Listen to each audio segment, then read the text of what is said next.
Assalamualaikum warahmatullahi wabarakatuh. Good morning student. Halo anak-anak, semoga kalian semua tetap sehat dan semangat ya. Walaupun kita semua belajar di rumah, tetap semangat anak-anak. Hari ini kita akan belajar mengenai bunyi. Pasti anak-anak sering mendengar suara atau bunyi. Nah, kenapa bunyi bisa muncul? Perhatikan slide berikutnya ya. Nah, adapun materinya yaitu pengertian bunyi, medium perpindahan bunyi, sumber bunyi, manfaat bunyi, penyebab bunyi, dan sifat-sifat bunyi. Bunyi berasal dari benda yang bergetar. Anak-anak, jika kalian sedang terdiam, tiba-tiba kalian memukul meja, apa yang kalian dengar? Atau saat anak-anak terdiam, ada nyamuk terngiang di dekat telinga kita. Apa yang kita dengar? Nah, anak-anak tentunya mendengar bunyi atau suara. Jadi, anak-anak, bunyi adalah suatu gelombang yang dihasilkan oleh benda yang bergetar. Benda tersebut dapat berupa padat, gas, dan cair. Nah, getaran itulah yang membuat udara di sekitarnya menjadi bergetar, sehingga bunyi yang merambat melalui udara sampai ke telinga kita.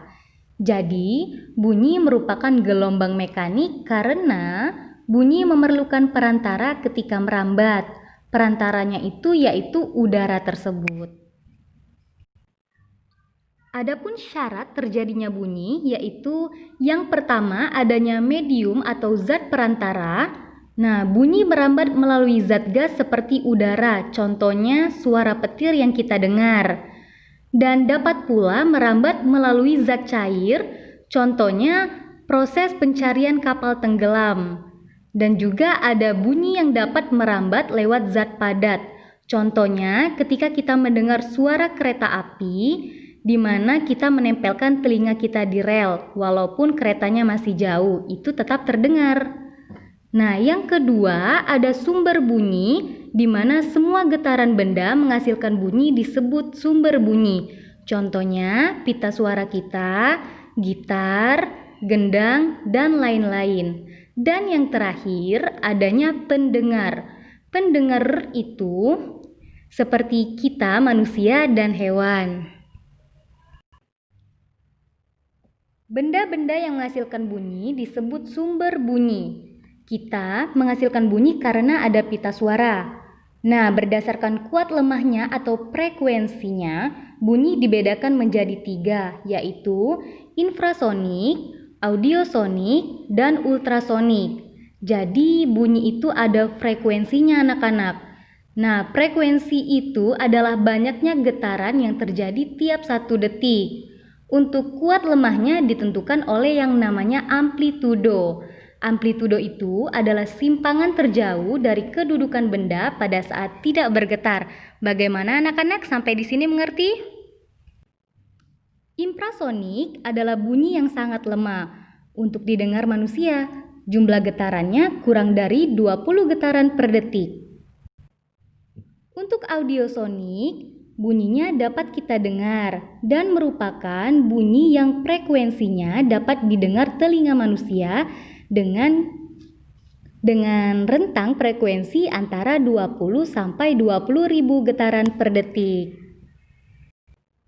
Yang terakhir ada ultrasonik, di mana bunyi ini yang sangat kuat, jumlah getaran lebih dari 20 getaran per detik. Bunyi ini tidak dapat kita dengar. Adapun sifat-sifat bunyi, yang pertama, bunyi memerlukan medium dalam perambatannya. Yang kedua, bunyi dapat dipantulkan oleh benda yang keras. Dan yang terakhir, bunyi dapat diserap oleh benda yang lunak.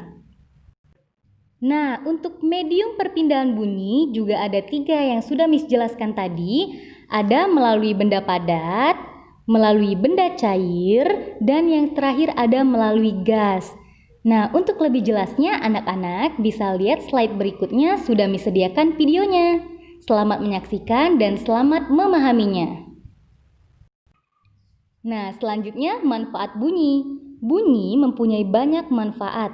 Di antaranya adalah Yang pertama, mendeteksi penyakit seperti tumor. Yang kedua, ada mendeteksi janin dengan USG. Yang ketiga, mendeteksi kedalaman laut, mendeteksi ranjau atau kapal tenggelam, dan ada juga mendeteksi kandungan minyak dan mineral.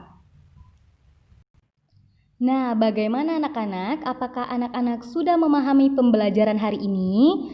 Jika anak-anak ada kesulitan, boleh tanya di kolom komentar atau WhatsApp Miss Bella. Untuk catatan hari ini, anak-anak kerjakan latihan IPA subtema 1 pada modul ya. Kerjakan semampunya ya anak-anak hebat.